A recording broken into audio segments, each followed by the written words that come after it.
This is Influencing the Right Way. Our goal is to raise the standard of the fitness industry. We're out here trying to make people's lives as healthy and as happy as we possibly can. And the only way we're going to do that is if we take it as serious as a medical doctor does.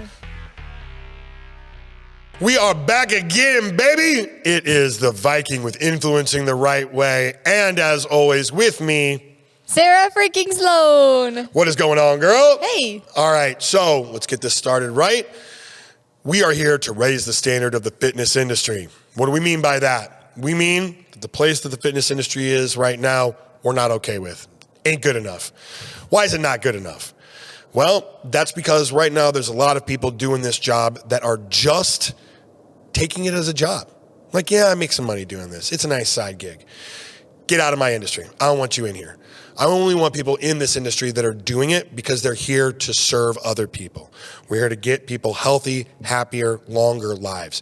And we're only going to do that if we consider ourselves medical professionals, right? We treat what we do like being a doctor. So let's go in, let's find some real strategy, let's detail that with some nice tactics, and let's give people some takeaways so they can go raise the standard of the fitness industry. What's today's topic? Yes, today we are talking about adding value. It sounds simple, but it's not that easy because it does take a lot of work, right? A lot of work.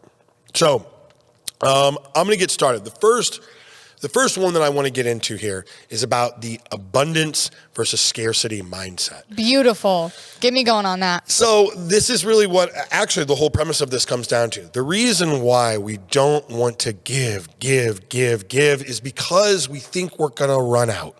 It's all going to go away, or even worse, we think we're not going to get something in return. Mm-hmm. We hear people say this all the time. I give, and people just take advantage of me. And is there truth somewhere about that?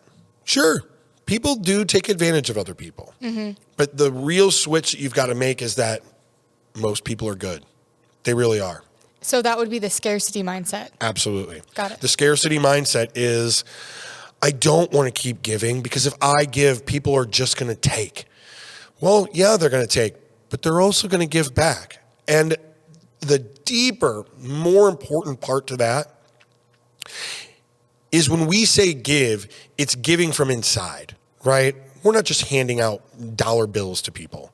What we're doing is we're giving what we're good at. And that we have unlimited abundance. If it's your time and your energy and your care and your concern and your passion and your purpose, you've got more to give. So the abundance versus scarcity is stop worrying about giving too much because people will take advantage of you and just focus on if you keep giving, the universe will give back. So Beautiful. What's the next piece? So yeah, it leads perfectly into number 2 with that. So adding value does take the rule of reciprocity. Yeah, so that would be you are always giving 51% to the other person. If this is a duo, 49%. Absolutely. You are always above 50% and you're always giving more than you are receiving.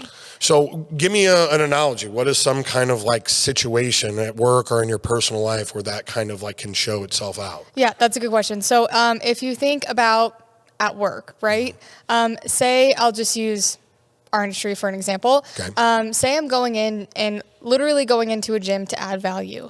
Hey, we've got this transformation challenge going on and I want to help your clients get better results for free, completely on me. I will do all the work, put in all the time and energy to help you out because I just want to get people results, adding value, right?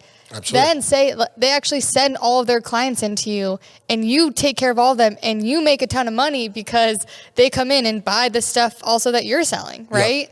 Yep. Then at the end of the day, don't leave it there because then that puts you at that 49%. Now, exactly the point. Then you got something out of it. Now you got to go give more.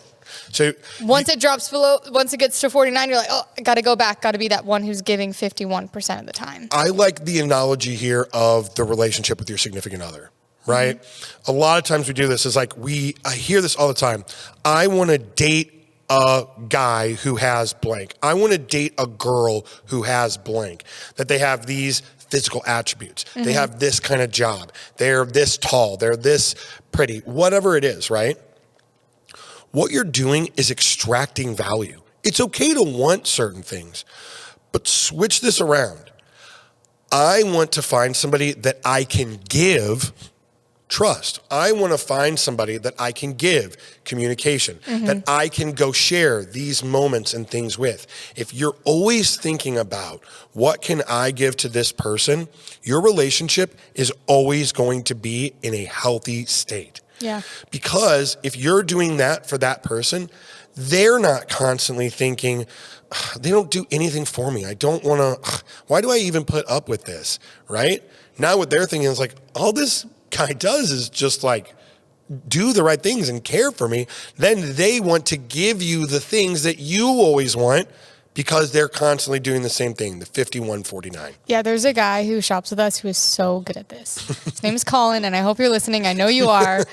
Who all he does is just give. And this man has more connections. Yep. I mean, gets more things from anyone, but then he's always at 51. Yep. Always. I needed a chainsaw the other day, and I was like, I bet I could ask Colin, and he might know someone who could do that for me. Yeah, you just know those people. Because he's always giving, he receives so much because of it. Absolutely. But the intent behind it, again, isn't the scarcity. No, it's not. Bring You're it back not to the doing abundance. it. You're not doing it to get something back. You're doing it because you want to give. Yes. And this That's is the one abundant mindset. You know, even as I was saying it, putting it into the universe, this is one of those things like I hate because it does sound very like the universe and unicorns and magic same thing and when you said that. all of those things.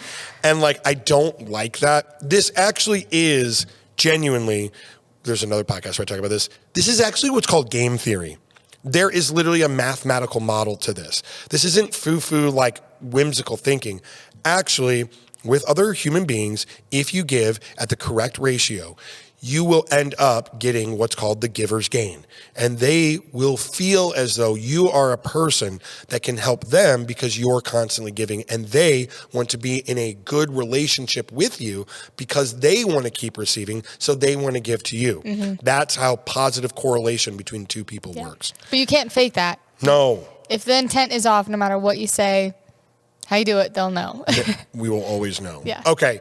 So we went through abundance versus scarcity. We went through the rule of reciprocity. The last one, I got to look at my notes because I got to make sure I get these the right way. This is beautiful. This is for the actual fitness industry. So this is the part where if you're watching this, you're in the fitness industry, the practical takeaway.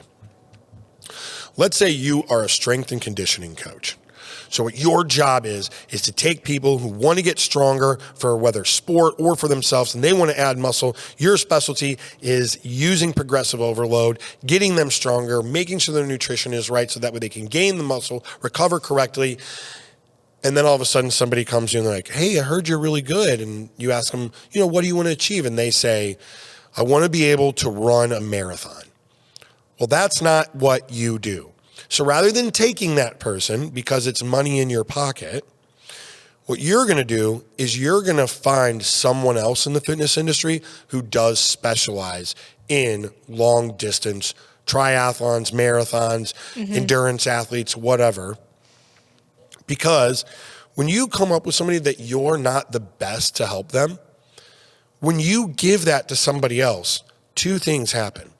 One, that person knows, the client knows that you're not selfish. They know that your purest of intention is to help them get results. So when you give them to another trainer, now if they ever meet somebody else who wants a strength and conditioning coach, there is only one person for the rest of their life that they will direct to, and that's you. I want you to think about this. People pay big money to put up a billboard or have an ad on Instagram, getting people to see their product of what they sell. Imagine if you had 100 people out there all constantly for free advertising you all the time. How much would that be worth to you? $1 million? Yeah. I don't know, but it is a $1 big million. freaking one. But it is a big freaking number. Yeah. So to tie that all back in together, number one would be to having the right mindset of abundance rather than scarcity. Like, I do have enough to give and I can give. I've got plenty to give and I will keep giving forever. Yes. The second part would be The rule of reciprocity. So making sure that you understand how much am I adding value? Like, how many times am I just focusing on adding? And when am I extracting? Being able to differentiate those two things, that way you can make sure that you're always adding more than you're extracting value. Yep. Think of your bank account. Make more deposits than you do withdrawals. That way you're always going to be good. Yep. The last part would be the practical step of, if you specialize in X and somebody comes to you for Y, hand that Y over to somebody else, because it's the right thing to do. And also, you will then have marketing for yourself all across the fitness industry. Yeah. All right. That was the podcast, Yeah, guys. this is a very ethical one. If you're not doing it this way, think about what your intent is with why you're doing Exactly things. what we stated at the beginning of this. Exactly. Your intention should be to help people get healthy. See yourself as a medical doctor. So if you did see some value in this, like, oh shit, wait a minute, I didn't know I could give like that. If you felt something in this, pass this along to anyone that you know could also find some value in it. And let's raise the standard of the fitness industry. I'll see you next time. Yeah. See you guys. Bye.